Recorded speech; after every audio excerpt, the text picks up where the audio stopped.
लेकिन सबसे पहले चूँकि मैंने अपने दर्शकों को बताया कि आप बहुत करीब से उनको जानते हैं, बहुत करीब से उनको पढ़ते हैं, पढ़ा है आपने, तो वो अब जानना चाहेंगे कि कैसे आपका कनेक्शन बना देवराहा बाबा के साथ?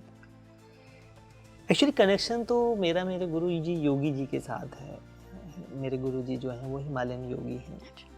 ठीक है? तो उनके जो मेरे गुरु जी की कृपा रही, मेरे को ना गुरुदेव की तरफ से एक ये था कि मैं अलग-अलग आश्रमों में जा कर के रहूँ। उसके पास एक झोपड़ा था, तो जभी भी कहीं बाहर हुँ। जाता तो उसको उस झोपड़े की बड़ी ममता आती थी कि हाय मेरी झोपड़ी में क्या हो रहा है। एक दिन वो बड़ी खुशी में बहुत खुश था, उसने मिट्टी का ढेर डाला और माचिस लगा दी कि उठी मौज फ़कीर के मन में दिया झोपड़ा फूँक। मतलब अब मैं किसी सीमित चीज़ से नहीं जुड़ा नहीं हूँ, बन गए। असीमित हूँ। देवराहा बाबा के गुरु कौन थे? देवराहा बाबा के गुरु दक्षिणामूर्ति। लेकिन जब आपके लक्ष्य बड़े होते हैं तब आपको सिद्ध गुरु मिलते हैं। और सबसे बड़ा लक्ष्य है इस जीवन के अंदर ही जीते जी मृत्यु से मुक्त हो जाना। मृत्यु और माम अमृतम गमय। तो पात्रता ये है कि जो आप मांग रहे हो क्या वास्तव में वही मांग रहे हो या ऊपर कुछ और अंदर कुछ है।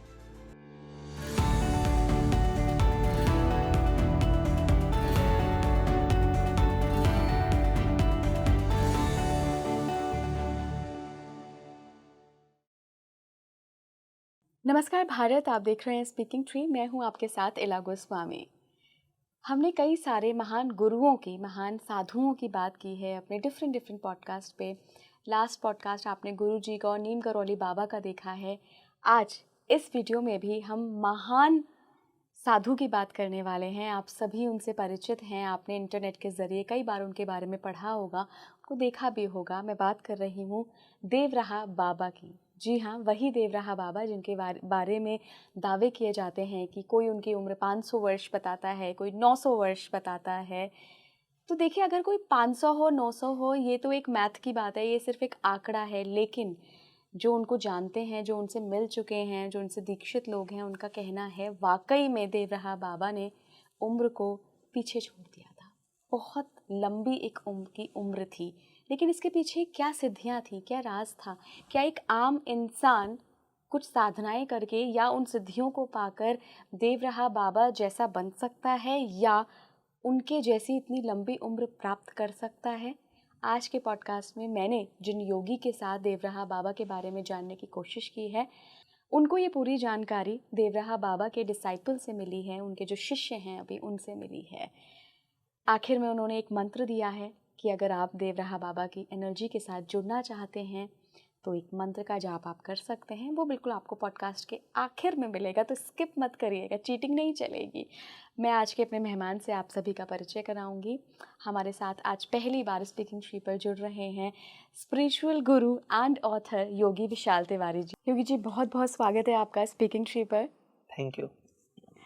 योगी जी, हमने बहुत सारे आध्यात्मिक पुरुषों की, ऋषि मुनियों की बात की है जिनमें बहुत बड़ी बड़ी हस्तियां शामिल हैं। देवराहा बाबा पे कभी मुझे मौका नहीं मिला किसी ऐसे व्यक्ति से बात करने का जो उन्हें बहुत करीब से जानते हों, उनके उन सभी रहस्यों के बारे में जिन्होंने पढ़ा हो, जाना हो।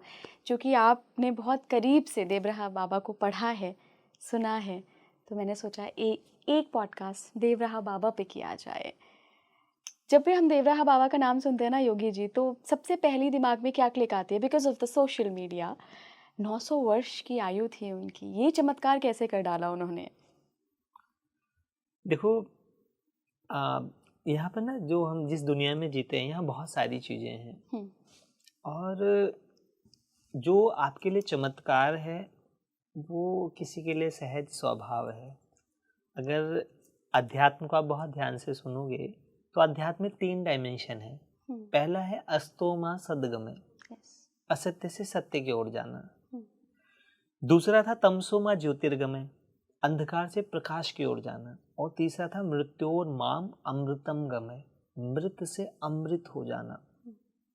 तो देवराहा बाबा को योगी सम्राट बोलते हैं। योग के अंदर ऐसी सिद्धियां हैं, ऐसी चीजें हैं जिनके द्वारा आप इस शरीर को अंत से अनंत तक ले जा सकते हो। ये शरीर ऐसा नहीं है कि इसका अंत हो जाए। जो लोग जानते हैं, अगर आप योगिक कल्चर में जाओ तो वहाँ बड़ी प्यारी लाइन, गुरुदेव की ही लाइन है कि नहीं देह केवल अमर आत्माओं, और अगर साध लो तो परम आत्माओं। तुम खाली शरीर नहीं हो, तुम कंकर नहीं हो, तुम शंकर हो। लेकिन अगर साध लो तो, अगर उसका अनुभव हो जाए तो योग के अंदर ऐसी क्रियाएं, ऐसी चीज़ें हैं। इस पे एक बड़ी अच्छी बुक है, पूरी दुनिया में पढ़ी जाती है, ऑटोबायोग्राफी बाय योगी, योगी कथामृत। और एक बुक है living with Himalayan master, Himalayan योगियों के संग।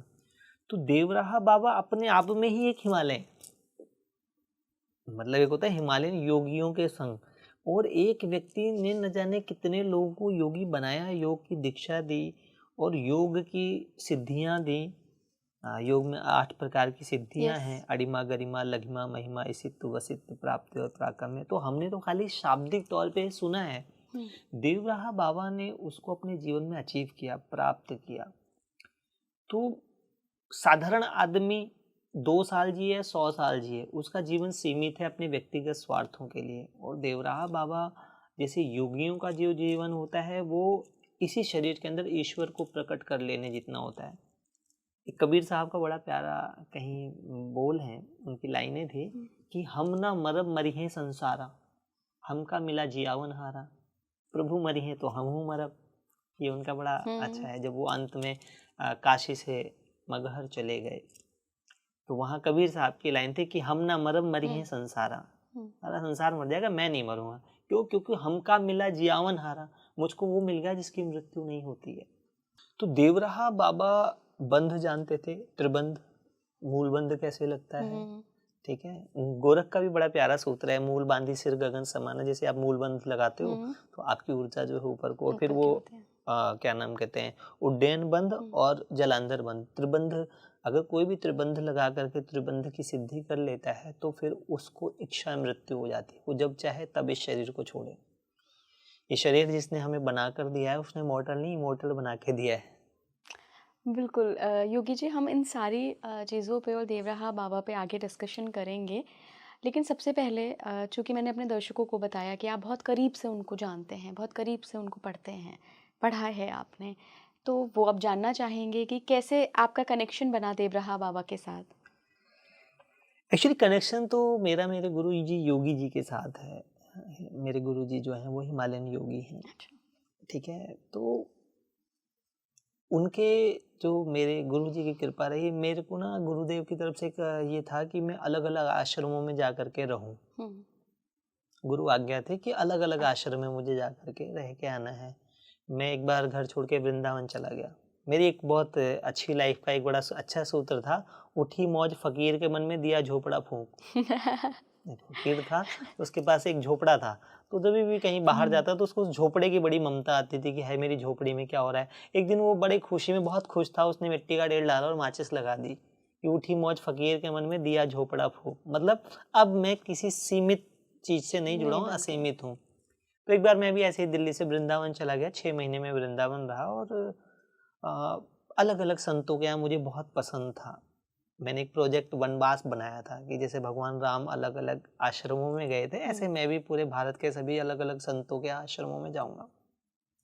तो मैं पहली बार देवराहा बाबा में गया, जहाँ मैं गुरुदेव से मिला, देवदास जी महाराज, जिन्हें बड़े महाराज जी भी बोला जाता है। तो उनसे मिला, बहुत अच्छे लगे, हम लोग उनसे बातचीत करी। फिर उसके बाद उन्होंने मुझे पंचतंत्र की दीक्षा दी। हाँ, मैंने उनसे बोला कि भाई ये जो हम बातें करते हैं और जो होता है दो अलग बातें हैं। तो बोला देखो, होने के लिए फिर तुमको उसकी साधना करनी पड़ेगी। तो सबसे पहले मैंने वहाँ से पंचतंत्र सीखा। पंचतंत्र होता है 5 तत्वों के साथ कैसा व्यवहार किया जाता है। तो ये सारी विद्याएं देवराहा बाबा के, वो जिनसे मैंने दीक्षा ली वो देवराहा बाबा के शिष्य हैं, वो उनके साथ। हाँ, अब वो उस गद्दी पे वही बैठे हुए हैं। वो देवराहा बाबा के साथ बचपन से ही थे। तो मैंने उनसे पूछा कि अच्छा चलो, मैं तो ऐसे टहलते टहलते चला आया, तुम कैसे देवराहा बाबा से गए? तो उन्होंने कहा बेटा, देवराहा बाबा की बहुत सारी कहानियां, बट मैं तुम्हें अपनी सुनाता हूँ। ठीक है। तो जैसे रामायण के अंदर है ना, भगवान शिव कहते हैं कि राम जन्म कर हेतु अनेका, अनेक कारण है, सुनो कहो मैं एक से एक, मैं एक से एक कहता हूँ, मैं वो कहता हूँ जो तुम्हारे मतलब का है। तो गुरुजी ने मुझे बताया, देवदास जी महाराज जी ने, कि भाई मैं हिमालय चला गया घर छोड़ के दीक्षा लेने के लिए। तो वो एक संत के पास गए, बोले गुरुजी मुझे अपना चेला बना लो। बोले भाई तुम्हारे गुरु हम नहीं हैं, तुम्हारे गुरु देवरिया में, आप वहाँ जाओ। ओह, मैं नहीं हूँ तुम्हारा गुरु। गुरु सब नहीं, कई लोग कहते हैं ना कि सब गुरु हैं। बहुत सारे लोगों को लगता है जी ज्ञान तो सब जगह बट रहा है। सब जगह ज्ञान नहीं बट रहा, सब जगह भंडारा बटता है। ज्ञान बहुत कीमती चीज़ है। ज्ञान, गुरु, ये बहुत ऊंची बात है, ये साधारण चीज़ें नहीं है। तो उन्होंने कहा तुम देवरिया में जाओ। देवदास जी महाराज देवराहा बाबा के पास गए तो बाबा ने कहा आ गए बच्चा, बड़ा लंबा चक्कर लगा के आए। अरे सीधे सीधे ही आ जाते। उनको पता चल गया था। वो जानते हैं, एक गुरु अपने शिष्य को जानता है। तो फिर वो गए और फिर देवराहा बाबा ने उनको दीक्षा दी, उनको साधना कराई। साधना में बहुत सारी तंत्र की साधनाएं कराई। मुख्य जो तंत्र था वो था वैदेही तंत्र। वैदेही तंत्र, वैदेही ये तंत्र। क्या तंत्र होता है? इस तंत्र में आप देह में रहते देह से बाहर जाना भी सीख जाते हो और आपको पता चल जाता है कि नहीं देह केवल अमर आत्माओं, और अगर साध लो तो परम आत्माओं। तुम साधारण नहीं हो, तुम असाधारण हो। तुम जीव नहीं हो, तुम शिव हो। तुम कंकर नहीं हो, तुम शंकर हो। इसका बोध कराती है वैदेही तंत्र की साधना। माँ सीता भी इसी तंत्र की साधना करती थी, जनक जी भी करते थे इसकी साधना। तो तंत्र की साधनाएं करनी होती है। अब तंत्र का अर्थ होता है जैसा पिक्चर में देख रहे हो वैसा नहीं है तंत्र। तंत्र मतलब सिस्टम। यस। कई लोग तंत्र से मतलब वो जो उन्होंने जो बॉलीवुड में देखा है ना कि एकदम वो नींबू काटते नींबू काटेगा, हैं और कुछ वो छिड़कते नहीं है। हैं। तंत्र मतलब सिस्टम। आपको सिस्टमेटिक पहले पंचतंत्र की साधना करनी पड़ेगी। इन पंच तत्वों को समझना पड़ेगा।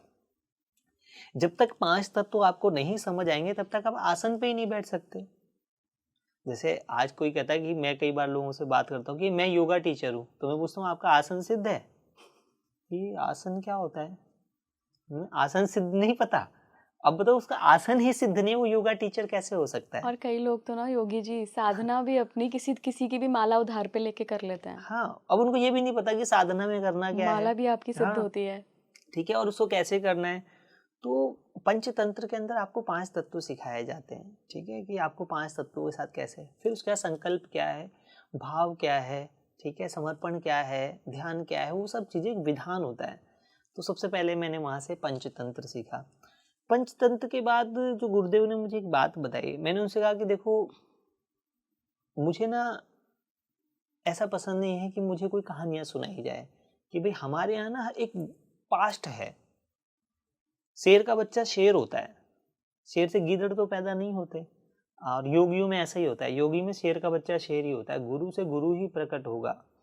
बस वो सिर्फ ये है कि जो बात आज मैं जानता हूँ, मेरे गुरुदेव इस बात को 500 साल पहले जानते होंगे, उनके गुरुदेव पहले जानते होंगे, लेकिन जिस दिन मैंने जान लिया मैं भी वही स्तर तक पहुंचता हूँ। हाँ, तो उन्होंने कहा कि पहले तो आपको पंच तत्व की साधना करके अपने आप को जानना पड़ेगा। उन्होंने कहा कि फिर मैंने कहा कि भाई बाबा जी, तो उन्होंने बोला देवराहा बाबा तो बहुत कठिन साधनाएं कराते थे। तो उन्होंने कहा पहला तो उनका ये अनुभव रहा। अच्छा, अब देवराहा बाबा ने उनको देखते ही बोल दिया बच्चा इतनी दूर क्यों चक्कर लगा के आए। अब ये पहली बात है कि आप कैसे जानते हो। तो उन्होंने कहा कि भाई आपको कैसे पता कि मैं वहां से चक्कर, बोले हमको सब पता है बेटा, गुरु सब जानते हैं। ऐसे नहीं कहा गया गुरु ब्रह्मा गुरु विष्णु गुरु रेवो महेश्वरा गुरु साक्षात परब्रह्म तस्मै श्री गुरुवे नमः। तो देवराहा बाबा सिद्ध गुरु थे। फिर जिन गुरु से आप मिले, जो अभी उनकी गद्दी पे हैं, हाँ, तो उनके साथ क्या हुआ वैदेही साधना के बाद? वैदेही तंत्र के बाद फिर उन्होंने और साधनाएं करी, योग की साधनाएं करी, शास्त्रों की साधनाएं करी, नाम जप की साधना करी। तो देवराहा बाबा ने उनको बताया आपने वो इतने साल देवराहा बाबा के साथ ही रहे। वही तभी मैं पूछ रही हूँ कि देवराहा बाबा ने उनको बताया इतने साल जीवित रहने के पीछे क्या सिद्धि है, उन्होंने क्या बताया रहस्य है? उनको। बाबा ने बताया कि कोई भी, अगर तुम्हारी भी जीवित रहने की बहुत सारी इच्छा है तो तुम भी रह सकते हो। आपको खेचरी सिद्ध करनी पड़ेगी, खेचरी मुद्रा। हाँ, और प्लस जीवन का उद्देश्य सेट करना पड़ेगा कि आप क्यों जीना चाहते हो। जीवन से ज्यादा जीवन क्यों जीना चाह रहे हो आप जी। अगर आपका जीवन वही रूटीन चल रहा है तो ये 2 साल जियो या 100 साल जियो, क्या ही फर्क पड़ना है। आपके जीने का उद्देश्य क्या है। तो देवराहा बाबा की एक बड़ी अच्छी लाइन है जो वो छोटे महाराज जी को बोला करते थे। तो छोटे महाराज जी के थ्रू मुझे बात समझ आई कि तुम अधूरे नहीं, तुम अभागे नहीं, बात इतनी सी है कि तुम जागे नहीं। तो देवराहा बाबा पूर्णता को प्राप्त कर चुके थे, और पूर्णता कोई भी प्राप्त कर सकता है, लेकिन पूर्णता प्राप्त करने के लिए फिर शर्त है। पहली शर्त ये है कि आपको शरीर से आत्मा की तरफ जाना पड़ेगा और आत्मा से परमात्मा की तरफ जाना पड़ेगा। देवराहा बाबा के हजारों किस्से हैं अलग अलग शिष्यों को लेकर के। पॉलिटिशियन लोग बहुत जाते थे देवराहा बाबा के पास, इंदिरा गांधी जाती थी, डॉक्टर राजेंद्र प्रसाद जाते थे। आज भी आश्रम में एक से एक लोग आते ही रहते हैं, बाबा की वाइब्रेशन आपको आज भी वहाँ महसूस होती है। तो अगर कोई देवराहा बाबा के 900 वर्षों तक जीवित रहने के कारण वहाँ जा रहा है तो मेरे हिसाब से लगता है वो बहुत बड़ी बात नहीं है। बड़ी बात ये है कि वो क्या था जो देवराहा बाबा को वो बना देता है देवराहा बाबा। जैसे देवराहा बाबा ने का एक स्टेटमेंट लिखा हुआ है वहाँ कि बच्चा, ना तो मैं स्त्री हूँ ना मैं पुरुष हूँ, ना मैं कोई देव हूँ ना मैं कोई दानव हूँ, ना मैं ये जटाजूटधारी बाबा हूँ, मैं शुद्ध बोध हूँ, रियलाइजेशन हूँ। ठीक है, जिसको बुद्ध ने कहा बोध हो गया। बोले मैं इस आकाश की तरह सर्व जगह हूँ, सर्वव्यापी हूँ, सब जगह हूँ। तो देवराहा बाबा के वहाँ फिर जो दीक्षा दी जाती है उसमें बीज मंत्र की दीक्षा है। बीज मंत्र की? कौन से बीज मंत्र की, क्या बता सकते हैं? हाँ, बता सकते हैं, ऐसी कोई बड़ी बात नहीं। नॉर्मली क्या है कि पूरा मंत्र तो नहीं बताया जा सकता, अग्नि बीज की दीक्षा दी जाती है। अगर पूरा मंत्र बता देते, क्योंकि जो भी कोई मंत्र देता है तो मंत्र की गोपनीयता होती है। मंत्र देने से पहले एक सूत्र है, व्रतेन दीक्षा मापनोति दीक्षा मापनोति दक्षिणाम, दक्षिणा श्रद्धा मापनोति श्रद्धया सत्यम आपेते। पहले व्रत के रूप में मंत्र दिया जाता है। ठीक है, तो वहां पर अग्नि बीज की दीक्षा दी जाती है। उस वहां जो मंत्र दिया जाता है उसके बाद एक बार गुरुजी से मैंने कहा इससे क्या होगा, तो बोले तुम जिसको पुकार रहे हो और जो तुम्हारे लिए वो खुद चल के आएगा, तुम्हें अपने ईश्वर के पास जाने की जरूरत नहीं है।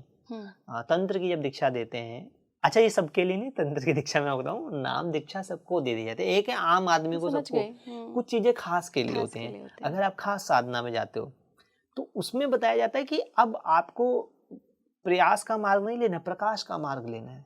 एक तरीका यह है कि आप ईश्वर तक चल के जाओ, ज्ञान ध्यान साधना तपस्या वहां चल के जाओ, और दूसरा है कि ईश्वर तुम तक चल के आ जाए। तो वहां जो दीक्षा देते हैं वो दूसरा वाला है, ईश्वर तुम तक आता है, और वो बीज मंत्र ही होता है। वो बीज मंत्र होता है, अग्नि बीज मंत्र होता है, और वो देते हैं। फिर उसकी साधना भी बताते हैं। अच्छा, अब खाली साधना मंत्र लेने से बात नहीं बनती, उसमें भी आपको साधना के बीज को वृक्ष बनाने के लिए 4 सा की जरूरत पड़ती है। पहला है स्वाध्याय, सबसे जरूरी। दूसरा है साधना, जो आपको मंत्र जाप दिया गया उसकी साधना करनी है और स्वाध्याय करना है। तीसरा है सेवा, बिना सेवा के आज तक कुछ भी नहीं फलीभूत हुआ। सबते सेवक धर्म कठोरा, रामचरितमानस की एक बड़ी प्यारी लाइन है, सुनो विभीषण प्रभु कर रीति, करहि सदा सेवक संग प्रीति। तो आपको सेवा करनी पड़ेगी, बिना सेवा के साधना का बीज फलीभूत होता ही नहीं है। हमारे यहाँ कहते हैं यूपी में बिना सेवा के मेवा नहीं मिलेगा। हाँ, मेवा नहीं मिलेगा। और साधना अपने आप में ही मेवा है और वो बिना सेवा के खिलती ही नहीं है। राइट। तो पहला है स्वाध्याय, साधना, सेवा। तीसरा जो है वो है संकीर्तन, अपने गुरु के मतलब विषय में चर्चा करना, इष्ट के चर्चा करना, इष्ट का कीर्तन, उनकी कीर्ति को गाना, उनकी बातों को करना, कीर्तन कहलाता है। और जो 5वां सा है वो है समर्पण। जब तक ये 5 सा इकट्ठे नहीं होते तब तक वो बात आती नहीं, जिसको सा से सिद्धि बोलते हैं। तो जब गुरु दीक्षा देता है तो सबसे पहले वो आपको शुद्धि देता है, सिद्धि अपने आप आ जाती है। तो देवराहा बाबा ने शुद्धि और सिद्धि दोनों को पा लिया था। जो वेद के चातुर्वर्ण हैं, जो 4 भाव हैं, पहला भाव है एको ब्रह्म द्वितीय नास्ति, यहाँ दूसरा कोई नहीं है। दूसरा है तत्त्वम असि, तुम वही हो। तीसरे में अयम आत्मा ब्रह्मास्मि, कि मैं आत्मा ब्रह्म अर्थात ईश्वर हूँ। और चौथा शिवो हम, मैं ही शिव हूँ। तो देवराहा बाबा ने इन 4 भावों को अनुभव कर लिया। और अगर कोई देवराहा बाबा जैसा अनंत का जीवन जीना चाहता है तो उसको फिर जप के 4 विधान करने पड़ेंगे। पहला जो मंत्र दिया जाता है उसको जपांशु, जपना होता है। दूसरा होता है उपांशु, सिर्फ होंठ हिलते हैं और मंत्र मन ही मन। तीसरा होता है सुधांशु, अब आपकी सांसों पे वो मंत्र चल रहा है और आपके भीतर वो अमृत टपक रहा है।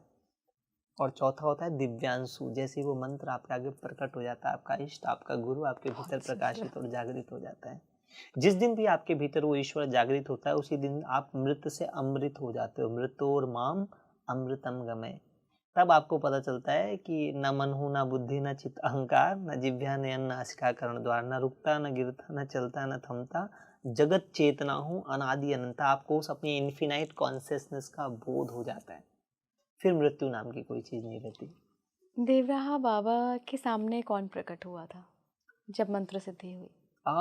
देखो, मैं अपने अनुभव से बता रहा हूँ कि उनके सामने कौन प्रकट हुआ होगा, क्योंकि मतलब उनके गुरु ने आपको बताया होगा नहीं, ये मैं या आपको ये बताता इतने हूँ कि आगे कौन आध्यात्मिक प्रकट अनुभव हुआ है? होगा। क्योंकि जो मंत्र देते हैं वो राम नाम अमृत की दीक्षा देते हैं, ठीक है। तो राम के लिए कहते हैं, एक राम दशरथ का बेटा, हाँ जी। दूसरा घट घट में लेटा, तीसरे राम का सकल पसारा, और चौथा राम इन सबसे न्यारा, जिसको गुरबाणी कहती है, सब सुख दाता राम है, दूसरो नाही कोय, जिन सिमरत संकट कटे, दरस तिहारो होए। तो देवराहा बाबा के साथ जो घटना घटी होगी, ये मैं अपने अनुभव से बता रहा हूँ। जैसे भगवान शंकर कहते हैं ना, उमा का हूँ अनुभव में अपना, मैं अपने एक्सपीरियंस से आपको बता रहा हूँ कि बाबा जी ने किसके दर्शन किए होंगे। बाबा जी ने उस अनंत ईश्वर के दर्शन किए जिसको परम बोलते हैं, क्योंकि उसके दर्शन करते व्यक्ति वही हो जाता है। सोई जान ही जिन्हें दे ही जनाई, तुम्हें जो जाने तुम्हें हो ही जाई। तो बाबा ने ईश्वर के उस रूप को दर्शन किया जहाँ पर मैं और तू हम हो जाता है, जहाँ भेद नहीं रहता, हरिजन हर अंतर नहीं, नानक साची जान। जहाँ हरि और हर में अंतर नहीं रह जाता, ईश्वर जैसा ही हो जाता है, व्यक्ति ईश्वर ही हो जाता है। जिसको कबीर साहब की बड़ी प्यारी लाइन है, हेरत हेरत रे सखी गया कबीर हेराए, बूंद समानी समुद्र में अब न हेरी जाए। तो देवराहा बाबा ने अपने जीवन में जीवन रूपी बूंद को ईश्वर रूपी समुद्र में पूरी तरीके से लय और विलय करके ईश्वर के उस अनंत रूप का दर्शन किया, जिसके दर्शन के बाद व्यक्ति ईश्वर ही हो जाता है। देवराहा बाबा के गुरु कौन थे? देवराहा बाबा के गुरु दक्षिणामूर्ति।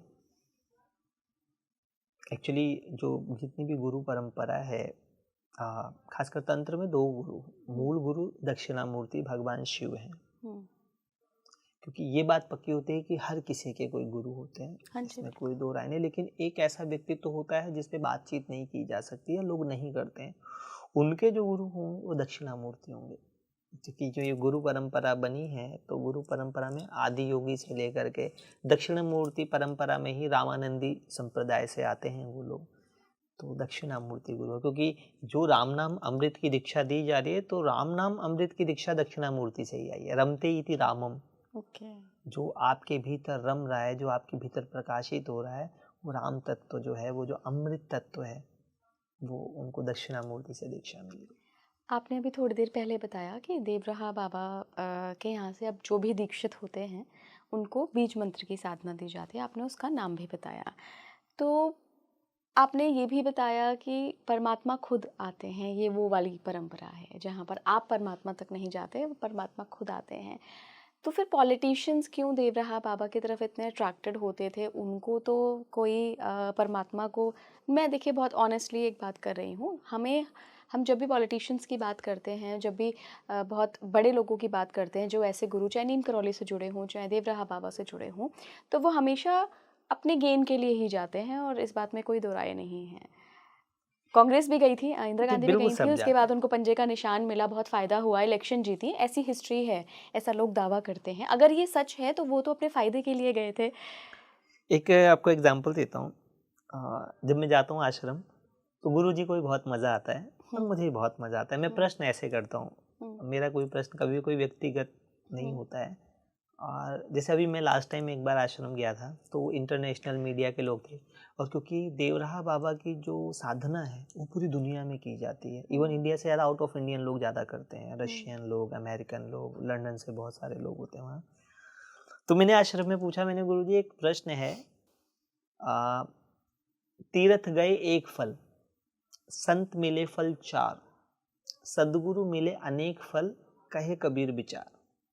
कि भाई तीर्थ जाने का एक फल होता है, इसीलिए हम तीर्थ जाते हैं, कोई वृंदावन जा रहा है, कोई अयोध्या जा रहा है।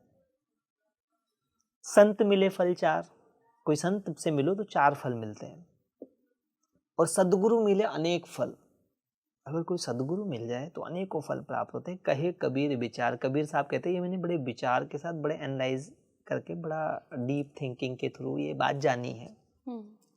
तो जो आपका प्रश्न था कि लोग देवराहा बाबा के पास क्यों जाते, तो पहला था तीर्थ गए एक फल। जिस भी आप तीर्थ जाते हो उस तीर्थ के देवता का एक अंश आपको प्राप्त होता है। उस तीर्थ के देवता का जो प्रभाव क्षेत्र है उसके द्वारा जो आपकी इच्छा पूर्ति है जरूर होती है, एक अंश जरूर होती है।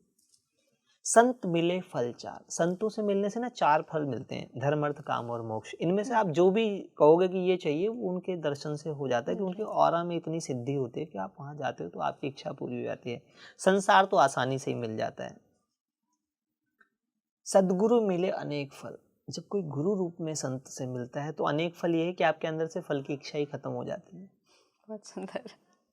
कहे कबीर विचार, कबीर साहब ने कहा कि सदगुरु के रूप में अगर संत मिल जाए तो इच्छा मात्रम अविद्या, आपको पता चले इच्छा ही वो अविद्या है जो आपको बार बार बांध रही है। तो जो राजनीतिक पॉलिटिशियन लोग जाते थे, संतों के दर्शन से बहुत लाभ है। संत, गुरु और आचार्य, तो वो बाय प्रोडक्ट था जो भी उन्हें मिला। हाँ, वो बाय प्रोडक्ट था। और दूसरा, संतों के पास, संत ना बड़े मूडी होते हैं, वो दिमाग लगाते नहीं, वो दिल से चलते हैं। तो उनके पास तो एक गुरबानी का एक बड़ा प्यारा शब्द है, जो मांगे ठाकुर अपने से सोई सोई देवे। तो वहाँ आप जो भी इच्छा लेके जाते हो इच्छा तो पूरी हो जाती है। संतों का औरा, संतों की सिद्धि इतनी है कि वो यहाँ कुछ भी दिलाने में सक्षम होते हैं।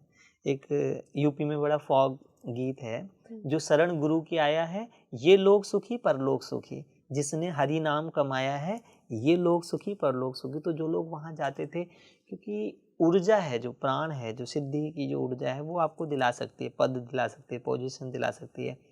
बट मजे की बात एक चीज़ ये अच्छी है कि जो लोग जाते हैं, खासकर जैसे पॉलिटिशियन हो गए, ये लोग ना क्लियर होते हैं कि इनको चाहिए क्या। एक आम आदमी बेचारा क्लियर ही नहीं है वो चाहता क्या है।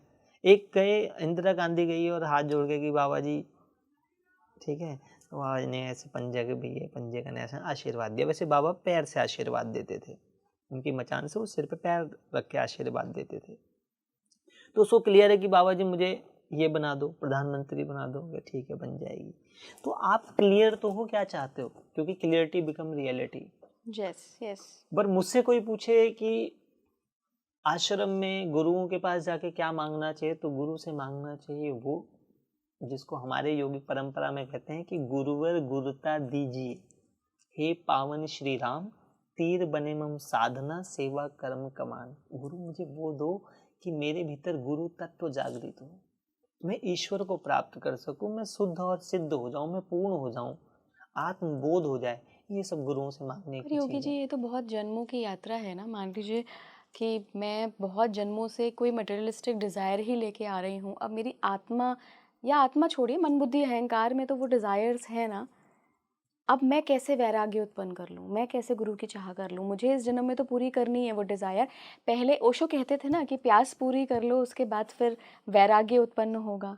तो प्यास ही नहीं बुझी है तो फिर गुरु के पास तो प्यास ही लेके जाएंगे। देखो, वैराग्य की जरूरत नहीं है, ये लोगों को ना कुछ चीजें ना वो गड़बड़ हो गई है। एक ओशो से आपकी बात आता हूँ। ओशो की एक बड़ी प्यारी किताब थी, संभोग से समाधि की ओर। एक्चुअली वो संभोग से समाधि था, संभोग में समाधि नहीं था। बिल्कुल, लोगों ने उसको मिस इंटरप्रेट कर लिया। तो अब क्या, जैसे ओशो ने क्या बताया, संभोग से समाधि, नॉट संभोग में समाधि। तो जो प्यास है, एक प्यास तो आपके साथ हमेशा बनी हुई है।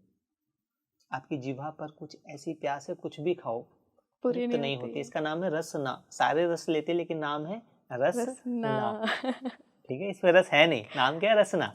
सारे रस ले रहे लेकिन रस नहीं है।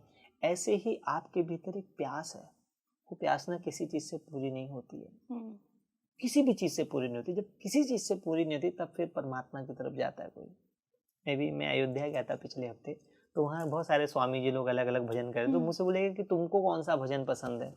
तो मैंने कहा मुझे वो भजन बड़ा पसंद है कि कोई जब तुम्हारा हृदय तोड़ दे, तड़पता हुआ जब तुम्हें छोड़ दे, तब तुम मेरे पास आना प्रिय, मेरा दर खुला है, खुला ही रहेगा तुम्हारे लिए। मैंने कहा ये मुझे ऐसा लगता है जैसे परमात्मा बोलता है। बिल्कुल सही कह रहे हैं कि तब तुम मेरे पास आना प्रिय। तो जब आप इस संसार में जाते हो, गुरबानी की एक लाइन बड़ी प्यारी है, उससे मैं अपनी बात समझाता हूँ कि जो सुख चाहे सदा शरण राम की ले, सब सुख दाता राम है दूसरो नाही खोए, जिन सिमरत संकट कटे दरस तिहारो होए, टेक एक रघुनाथ। तो वो जो राम के शरण लेना है वही दीक्षा देवराहा बाबा के यहाँ दी जाती है, जिसको बोलते हैं राम नाम अमृत, जिसमें अग्नि बीज होता है और नाम भी होता है। अच्छा, कोई कहे मंच से क्यों नहीं बोलते? क्योंकि अगर मैं उस मंत्र को मंच से बोलता हूँ तो मेरे माध्यम से जो सुनेंगे मैं उनका गुरु हो जाऊंगा, क्योंकि गुरु दीक्षा गुरु ही देता है। तो इसलिए मंत्र नहीं बोलते, लेकिन वहां राम नाम अमृत की ही दीक्षा दी जाती है। और आपको तब तक आराम मिलता ही नहीं है जब तक आपको राम से मिलन ना हो जाए। राम आत्मा राम भी है, राम परमात्मा राम भी है, और राम वो अनंत का सुख है जो आप चाहते हो।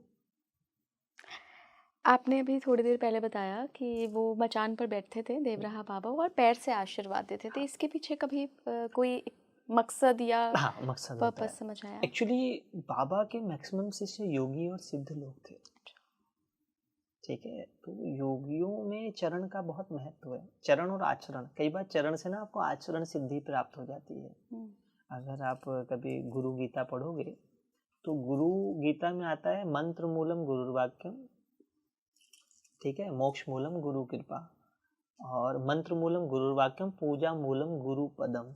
जो गुरु के चरण जो हैं वो पूजा का मूल हैं, आधार हैं। तो जब गुरु के चरण किसी शिष्य के ब्रह्मरंध्र पे रखे जाते हैं तो उसकी कुंडलिनी अवेक हो जाती है, उसकी चेतना ऑन हो जाती है। तो ऐसा नहीं कि भीड़ के सर पे रखते थे बाबा पाँव, सबके नहीं रखते थे। ओके। जो उनके शिष्य आते थे, जो तपस्वी थे, उनके मैक्सिमम शिष्य योगी और सारे सिद्ध पुरुष हैं, कोई साधारण नहीं है बाबा के शिष्य। बाबा साधना इतनी कराते थे। अब एक आम आदमी को साधना नहीं कराई जा सकती। आम आदमी सिर्फ कहीं जाता है, हाथ जोड़ता है और अपने व्यक्तिगत स्वार्थ की कुछ बातें कह के चला जाता है। लेकिन साधु संत स्वार्थ नहीं परमार्थ तक को सिद्ध कर देते हैं। तो बाबा जो चरण रखते थे उसका मूल ये था कि जब किसी के सिर पे चरण रख देता है कोई तो व्यक्ति, उसको वो कार्मिक बहुत सब कुछ रिलीज हो जाता है, कई सारे कर्म बंधन कट जाते हैं। इसलिए वो चरण रख के आशीर्वाद देते थे। मैंने ऐसा भी सुना है, हमारे ब्रिज में कहा जाता है कि जब भी आप किसी सिद्ध पुरुष या किसी सिद्ध महात्मा के अंगूठा पूरा टच करके आप अपने आज्ञा चक्र पे लगाते हो तब भी आपको आशीर्वाद मिल जाता है। ये कारण तो नहीं था कि वो आशीर्वाद देना एक्चुअली था? सिद्ध पुरुष को स्पर्श करते ही ना आपका भी चेतना जागृत हो जाती है। मैक्सिमम टाइम पे आप जागृत, पहली बात तो कोई भी सिद्ध पुरुष आपको अपने चरण इतनी आसानी से देगा ही नहीं। सही कह रहे हैं आप। ठीक है, सिद्ध पुरुष के पास जाने के लिए भी तो कम से कम सिद्ध पुरुष होना चाहिए। सिद्ध के पास ये कम क्राइटेरिया क्या है? क्राइटेरिया पहले जिस दिन आपको परमात्मा की प्यास लगती है उसी दिन आप सिद्ध पुरुष के पास जाने के लिए वो एलिजिबल हो जाते हो। पहले आपको परमात्मा की प्यास लगे। इवन जो भी भगवान के पास गया पहले वो यहाँ से परेशान है। जो गुरु के चरण होते हैं वो अपने आप में गुरु का बहुत ही दिव्य आलोक, दिव्य प्रकाश, दिव्य उसका तत्व है। चरण जो है वो आपके जीवन में आचरण भी पैदा करते हैं। तो जो बहुत ऊंचे संत होते हैं उनका ऑरा, उनका आभा मंडल काफ़ी बड़ा होता है। तो गुरु चरणों की वंदना अपने आप में एक बड़ी साधना है। तो देवराहा बाबा चरण से आशीर्वाद देते थे, और जो दूर से लोग हैं उनको ये करने मतलब ठीक है, हाँ वहीं रहो ये। लेकिन पात्रता क्या होती है? पात्रता होती है कि आप उस चीज़ को ग्रहण करने के लायक हो कि नहीं हो, आप उसके वर्दी हो जो मांग रहे हो। मान लो कोई एक रिक्शा चलाने वाला आदमी है और उसको 100 करोड़ रुपए दे दिए जाए, पता ही नहीं क्या करना है। आपको पता है उसके लिए सिर दर्द हो जाएगा, क्योंकि उसकी पात्रता 10-20 हज़ार 50 हज़ार तक संभालने की, उसका जो विवेक, उसकी जो समझ है वो एक लिमिट है, और आपने अनलिमिटेड दे दिया तो फिर मुश्किल हो जाएगा। तो गुरु पात्रता में 3 चीज़ें देखते थे। पहली चीज़ कि आप गुरु के पास गए क्यों हो। अभी एक प्रोग्राम था आप ही के यहाँ किसी चैनल पे मैंने दिया था, पाखंड का पंचनामा। तो वहाँ किसी ने कहा कि आज मार्केट में बहुत सारे नकली गुरु आ गए, गुरु घंटाल आ गए। तो मैंने कहा ये दो अलग अलग बात है, गुरु अलग होते हैं, घंटाल अलग होते हैं, ये दो अलग अलग हैं। और अगर नकली गुरु हैं तो नकली शिष्य भी हैं। बिल्कुल। जैसे अगर आप ये ओरिजिनल श्री चक्र पहनना चाहते हो तो आपको ओरिजिनल ऑथेंटिक बंदे से लेना पड़ेगा कि भी इसमें डायमंड भी लगा है, इसमें गोल्ड भी लगा है, फिर इसकी लक्ष्मी से प्रॉपर इसका पूजन होगा, शोधन होगा, संकल्पित होगा, पूरा विधान है असली में, और असली कीमत भी ज़्यादा होगी। नकली, आर्टिफिशियल, तो जो नकली शिष्य है उसको नकली गुरु मिलेंगे। असली शिष्य जो है वो परमात्मा चाहता है, वो आत्मा चाहता है, वो अपने व्यक्तिगत स्वार्थों के लिए नहीं जा रहा। जब असली शिष्य निकलता है तो कहता है मुझे गुरु से परमात्मा को जानना है, जैसे आदि शक्ति का प्रश्न है गुरु गीता में, केन मार्गेण स्वामी देहि ब्रह्ममयो भवेत।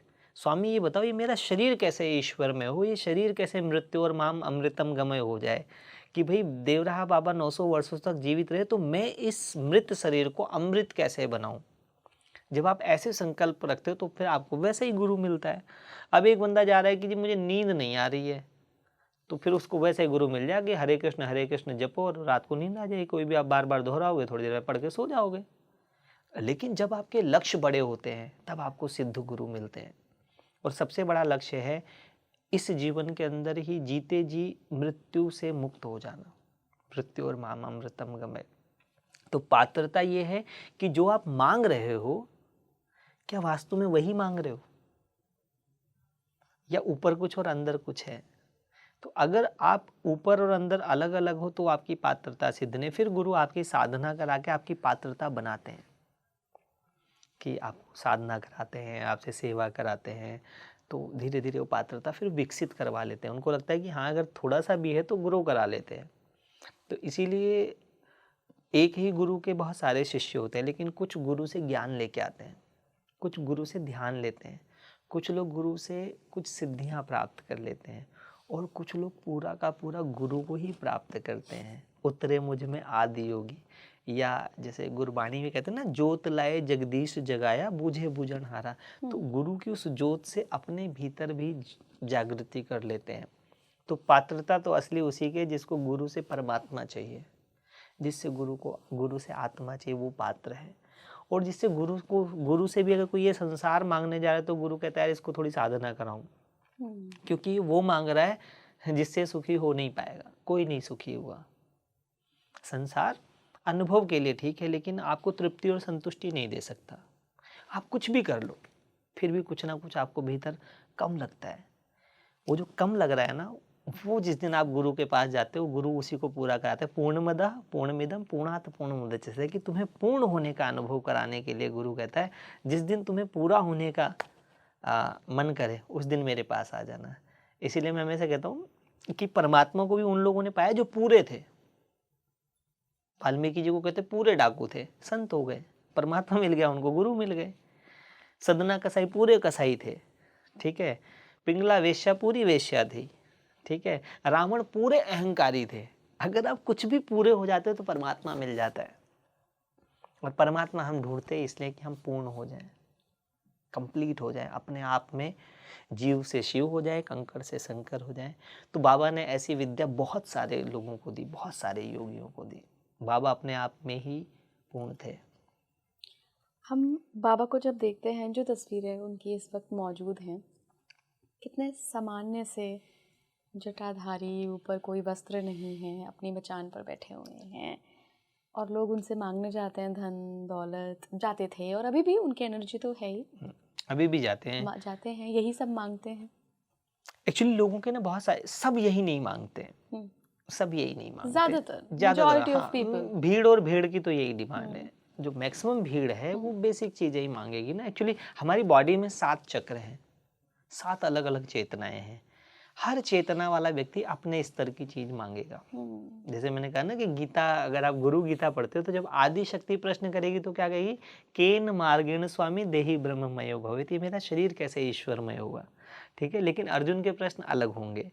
तो ऐसे ही जब कोई गुरुओं के पास जाता है और वहाँ क्या मांगने जा रहा है, कोई तो मांगने जा रहा है धन पैसा व्यापार, ये सब गुरु लोग देते नहीं है। ये कहते करेंगे प्रभु कृपा, ऐसे कर दे कि प्रभु इनको ये माया दे के निपटाओ। एक बड़ा प्यारा मुझे एग्जाम्पल याद आया, भागवतम जो हमारा ग्रंथ है उसमें देवहूति और क्या नाम कहते हैं, भगवान कपिल मुनि का एक संवाद है, जहाँ माँ देवहूति कहती है कपिल भगवान से कि आप जीव को क्या देते हो। तो कहते हैं माँ हम तो कुछ नहीं देते, हम तो जो कुछ होता है वो भी छुड़ा देते हैं। देने लेने का काम हमारी माया कर दी है। तो संत भी कुछ नहीं देते, संत तो आपके अज्ञान को भी छुड़ा देते हैं। देने लेने का काम माया का है। और जब कभी भी आप विनम्रता से जाते हो और आपके मन में वो जो थोड़ी सी संतों के प्रति श्रद्धा और भक्ति है, उसके पुण्य से आपके व्यक्तिगत स्वार्थ सध जाते हैं। लेकिन संतों के पास जाओ तो संतों से परमात्मा ही मांग के लेके आओ, तब तो आप कुछ मांग के लेके आए, वरना यहाँ की जो भी चीज़ है वो ज़्यादा देर तक तृप्ति और संतुष्टि नहीं देती है। तो मैं देवराहा बाबा गया तो मैंने वहाँ से पंचतंत्र और वैदेही तंत्र सीखा पाया, और उससे मेरा जीवन बहुत आनंदित हुआ। मैं इस लोक में भी सुखी हुआ और उस लोक में भी। मेरे जीवन में व्यक्तिगत कोई कमी नहीं है, ईश्वर की कृपा से बहुत अच्छा हुआ। और वहाँ से मैंने प्रकृति के उस विधान को समझा। मैंने जाना कि 3 चीज़ें हैं। एक है इन्फॉर्मेशन, सूचनाएं। हो सकता है लोग हमें सुन के सोचें कि उनको ज्ञान हो जाएगा, नहीं, इन्फॉर्मेशन है ये। फिर इसके बाद साधना के द्वारा आप इन्फॉर्मेशन को नॉलेज बनाते हो। नॉलेज में नो है, आप जान जाते हो, अनुभव कर लेते हो उसको। और तीसरा होता है विजडम, ज्ञान, वो प्रकट होता है आपके भीतर से। उपजा ज्ञान प्रभु मुस्काना, आपके भीतर ज्ञान प्रकट होता है। तो देवराहा बाबा जैसे संतों के सानिध्य में ना ज्ञान प्रकट होता है, आपको ईश्वर सुनाई देने लगता है। एक बार मुझसे किसी एंकर ने पूछा था कि आप कह रहे हो आपने भगवान को देखा है? मैंने बिल्कुल देखा है। मैंने तो लिखा भी कि मैंने देखा है तुम्हें खुले आसमान में, मैंने देखा है तुम्हें परिंदों की उड़ान में, मैंने देखा है तुम्हें बहते हुए पानी में, मैंने देखा है तुम्हें बच्चों की नादानी में, मैंने देखा है तुम्हें पर्वत की हवाओं में, मैंने देखा है तुम्हें वेद की ऋचाओं में, मैंने देखा है तुम्हें खुले आसमान में, मैंने देखा है तुम्हें हर एक इंसान में। मैंने तो देखा है, लेकिन मैंने देखा है, ये मेरा अनुभव है। आपका कैसे होगा? जब आप भी देखोगे। तो कैसे देखोगे? तो देखने की एक विधा है योग में, मैं देखूं तुमको बंद नयन, क्या तुम हो मेरा अंतकरण। आपको सबसे पहले आंख बंद करनी होगी। मैंने ना बहुत सारी, मतलब मैं बचपन से, मैं बहुत कम उम्र से अध्यात्म में परमात्मा की कृपा से आ गए, तो मैं गानों को बहुत ध्यान से सुनता था। एक गाना है बॉलीवुड का, खुली नज़र क्या खेल दिखेगा दुनिया का, बंद आंख से देख तमाशा दुनिया का। तो जब आप बंद आंख करके ध्यान में बैठते हो, तब आपको वो भी दिखाई देने लगता है जो नहीं दिखाई देने वाला है। आपको अलग अलग दिखाई देता है, ईश्वर दिखाई देता है, और आपको बहुत दिव्य अनुभूतियां होती हैं। वो अनुभव होने लगते हैं जिससे आपको सुख का बोध होता है। आज मैं हमेशा अपने वर्कशॉप में लोगों को बताता हूँ कि दिन में 2-3 बार खुद से पूछ लिया करो कि क्या मैं सुखी हूँ, खुश हूँ, जो मैं कर रहा हूँ उससे मुझे खुशी मिल रही है, नहीं मिल रही है। पता है बहुत पीड़ा की बात है, लोग खुश नहीं है, नहीं है खुश। संतों के पास जाके ना खुशी मिलती है। कुछ नहीं होगा, आप वहाँ बैठे हो जमीन पे, बड़ा आनंद आता है। कई बार हम लोग गुरुदेव के पास जाते हैं, बैठते हैं, बातचीत करते हैं अलग अलग टॉपिक पे। कुछ नहीं है वहाँ, मिट्टी है, ठीक है, ज़मीन पे बैठे हुए हैं और पक्षियों की आवाज़ आ रही है, कोई लग्जरी, कोई कंफर्ट नहीं। लेकिन उस 1 घंटे में क्या मिल जाता है वो शब्दों में नहीं बताया जा सकता। वो जो मिल जाता है उसको बोलते हैं खुशी। एंड जो ये स्पिरिचुअल प्लेसेस होते हैं या गुरु की जो गुरु समाधि ले चुके हैं, लेकिन उनकी एनर्जी हमेशा उन जगहों पे मौजूद होती है। मैंने खुद भी ये अनुभव किया है। और पता ही होगी जब आप वहाँ जाते हैं ना, मन भले ही आप कितने प्लान्स बना के जाए, ये मांगूंगा, ये मांगूंगा, ये मांगूंगा, ये प्रॉब्लम है, ये प्रॉब्लम है, ये बंदा परेशान कर रहा है, कई बार ऐसा होता है आप जाते हो सब भूल जाते हैं। आपको लगता है कि बस आप उस प्रेजेंट मोमेंट में हैं और थोड़ी देर बस उस प्रेजेंट मोमेंट में रहें। उस टाइम आई डोंट नो कुछ मिरेकल होता है। जो कुछ आपकी मांग है वो मन की है। मैं इसमें ना, मतलब देखो, मैंने बहुत सारे ग्रंथ पढ़े, लेकिन मुझे ना गुरबाणी बहुत प्रिय है। गुरबाणी में ना सीधी सीधी बातें लिखी, जैसे गुरबाणी हो गई, रामचरित, इसमें ना बड़ी सीधी सीधी बातें लिखी हैं। गुरबाणी के 2 शब्द हैं। एक शब्द है जो मांगे ठाकुर अपने से सोई सोई देवे, ये एक शब्द है। और एक शब्द है बिन बोलिया सब किछ जानदा, किस आगे करूं अरदास, क्यों बिना बोले ही सब जानता है, ठीक है। ऐसी रामचरितमानस की एक लाइन है कि बिन पग चलें सुने बिन काना, कर बिन करें कर्म विधि नाना, आनंद रहित सकल रस भोगी, बिन वाणी वक्ता बड़ जोगी, ठीक है। तो जब आप वहाँ जाते हो कि मैं मांगूंगा, अब जब वहाँ जाओगे तो पहले ये मैं कौन है जो मांगना चाहता है, मांग तो सारी मन की है। और गुरु के पास जाते ही जो मन है ये अमन हो जाता है। और अमन के बाद जब आप और आगे बढ़ते हो तो आपका नमन हो जाता है। नमन शब्द होता है ना कि आप नमस्कार, यानी कि न मन, जहां मन है ही नहीं। मन नहीं है तो फिर कौन है? आत्मा। आत्मा सुख स्वरूप है, आत्मा शांति स्वरूप है, आत्मा आनंद स्वरूप है, आत्मा ज्ञान स्वरूप है, आत्मा ध्यान स्वरूप है, आत्मा परमात्मा स्वरूप है। जैसे ही आपको आपके आत्म स्वरूप का बोध हो जाता है, फिर मांग बची नहीं। तो फिर क्या उस वक्त हम सभी जो भी ऐसा महसूस करते हैं ऐसी जगहों पे जाकर अपने आत्मा के स्वरूप को महसूस वो करते अपने हैं? आत्मा का आंशिक क्षण स्वरूप भर है, या ही। क्षण भर का, और उसी में मजा आता है। वाह। और सारा सुख ही आत्मा का है। एक उपनिषद की गंगा का एक एपिसोड है, सुख की कमीज। तो आप सुख अगर किसी और चीज से जा रहे हो, आपको चीजों से सुख नहीं हो सकता, आप स्वयं सुख स्वरूप हो। तुम अविनाशी हो, तुमको विनाशी चीजों से सुख नहीं हो सकता है। तो मन जो पहले बच्चे की तरह, भाई बच्चे के, आपका छोटा बच्चा आप बाजार लेके जाओ तो ज्यादा से ज्यादा क्या ही मांग लेगा, चॉकलेट ही मांग लेगा, क्योंकि अभी वो बच्चा है। बाद में जब वो बड़ा होगा तब उसको पता चले चॉकलेट नहीं, पूरा सब कुछ ही उसी का है, पूरा एम्पायर उसका है, लेकिन उसकी पात्रता ये है कि उसको संभालने लायक हो जाए। तो गुरु आपको वो देते हैं जिसके आप पात्र होते हैं, जो आप संभाल सकते हो। आखिर में योगी जी, अगर किसी को देवराहा बाबा के साथ जुड़ना हो तो वो क्या कर सकता है? देखो, 3 तरीके से जुड़ सकता है। पहला तरीका है, देवराहा ज्ञान एक चैनल है जिसपे देवराहा बाबा की बातें होती हैं, और एक देवराहा बाबा की पुस्तक है जिसमें देवराहा बाबा की साखियां, देवराहा बाबा के चमत्कार लिखे होते हैं। तीसरा है, देवराहा बाबा आश्रम जाओ, क्योंकि जिस चीज विषय में आप सुनते हो ना, उसको पाने की, उसको जानने की, उससे मिलने की इच्छा पैदा हो जाती है। तो श्रुति उनके विषय में आप सुनो। एक मंत्र है, देवराहाय दिगंबराय मंचासीनाय नमो नमः। इस मंत्र को अगर कोई जप करता है तो उसको बाबा के होने का अनुभव होने लगता है। देवराहाय दिगंबराय मंचासीनाय नमो नमः।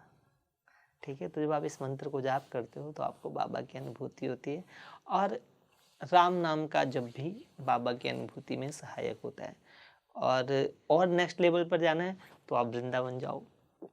देवराहा बाबा का नदी पार बहुत सुंदर आश्रम, बड़ा दिव्य आश्रम है। आपको वहाँ आश्रम में आश्रम जैसी अनुभूति होती है।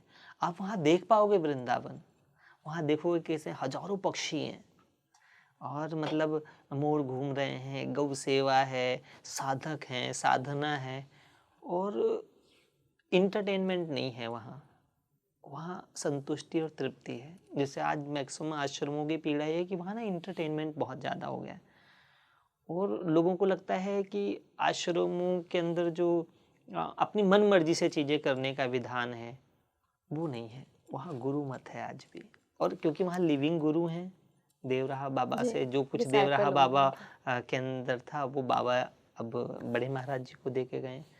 और ये गुरु परंपरा ऐसी ही है कि एक दूसरे को दे के जाता है। जैसे आपके जो भी प्रॉपर्टीज है, आपके फादर या उन्होंने आपको दी, उनको उन्होंने दी, ऐसी परंपरा से गुरु परंपरा का ज्ञान दिया था। तो देवराहा बाबा का जो परंपरागत ज्ञान है, रामानंदी संप्रदाय का जो ज्ञान है, वो बड़े महाराज जी दे रहे हैं।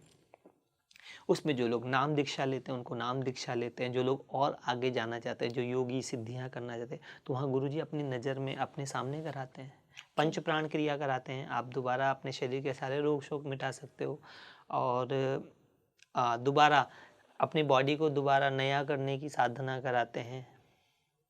बहुत सारी साधनाएं हैं। बहुत सुंदर योगी जी। मतलब आनंद आ गया आपसे बात करके, और मुझे ऐसा लग रहा था मैं जी रही हूँ देवराहा बाबा को। मतलब मैं आज तक कभी ना उनके आश्रम गई, ना मैंने कभी उनसे कनेक्ट किया, मौका ही नहीं लगा।